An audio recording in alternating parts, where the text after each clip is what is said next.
I'm opening my brewery. Screw you.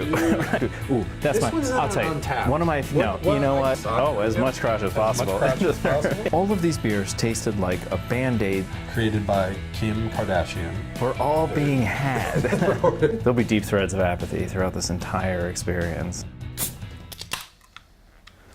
Definitely know how to do the best. How to do it? pours. Exactly. Reasonably bright. Bright for, I guess, For this day and today's age. standards.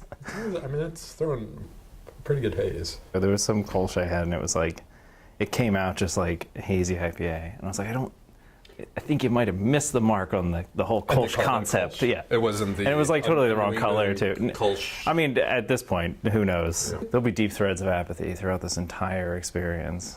Balanced, drinkable. The grain's a little oversparged.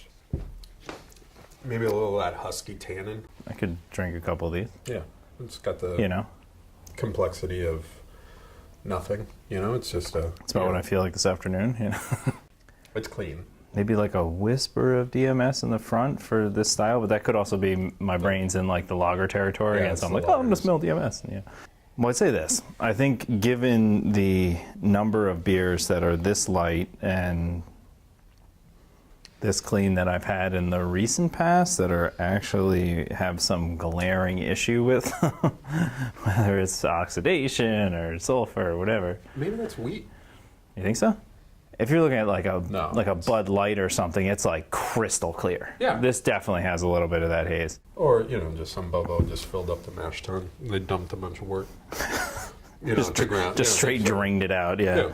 When we reveal, do we want to be like, is it a crotch reveal or do we do it to the side? Oh, as reveal? much crotch as As possible. much crotch as possible? Oh, Suarez. Okay. Never heard of them. Who are they? They're those guys. One of them worked for Hill Farmstead for a while. Unfiltered, classic German Pilsner. So it's Very- Bundespunden. Yeah, I'd say it delivers on that promise. I've heard the tasting room has that like austere, you know. It's like we put nothing on the walls, therefore we're cool. Well, you know, it was like in the in the 90s, it was like build the huge German pub or a British pub, and it's like dark wood paneling, everything's like super heavy and intense. And now it's like we're going in the opposite direction. Yeah. It's like how little can you cram it in there? How few seats can you have? That kind of thing. It is interesting. I find I want a little bit. I want it to be a little smoother.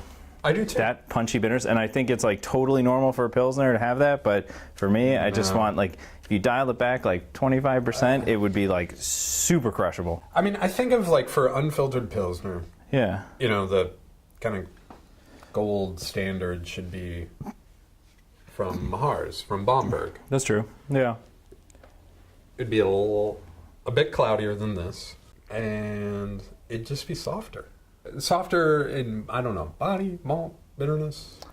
I think all those things. It doesn't taste like a dry beer to me, but it tastes like it no, it's got leans. some They're malt. like leaning on the bitterness just a little bit. It's clean. Don't say that every day. But I have to say, you know, it's interesting. My impression of this place, just based on their reputation, is it's got that kind of like magic in a can kind of place. Like everyone goes there and you get this like magical beer, and it's amazing. I've had this beer before, not from these guys, but from somebody else. Mm-hmm. You know, you hit that like, and I say that being, I've made plenty of beers myself that I'm like, yeah, I've had this beer from somebody else before. This isn't original. Sure, You know, people love it. I don't know. I've never heard of them. But I don't know. Honestly, last time I walked into the Brattleboro Co-op, I looked at all the beers from Vermont. I was like, I haven't heard of half of these. I'm like tasting beers. I'm like, who the hell are these people? Like, there was a time when, like, you know, somebody. Yeah, I was gonna get that face eventually. When you opened up a brewery in Mass, and it was like you knew about it because it was like not often that somebody Is went that new to. one open? Someone told me the one up in Shelburne is open now. Oh, I don't know.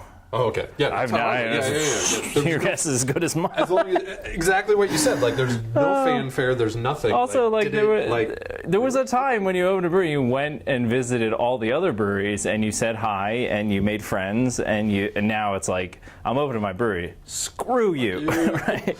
It's here. People come in. I just heard this economist talking about it. There's, you know, the Beer specifically? beer specifically. A bubble is you have the growth, Right. but you do not have savings or increase in production. Oh, yeah. Well, that's... So we have all these Right. people that are coming in that are in debt up to their... Yeah.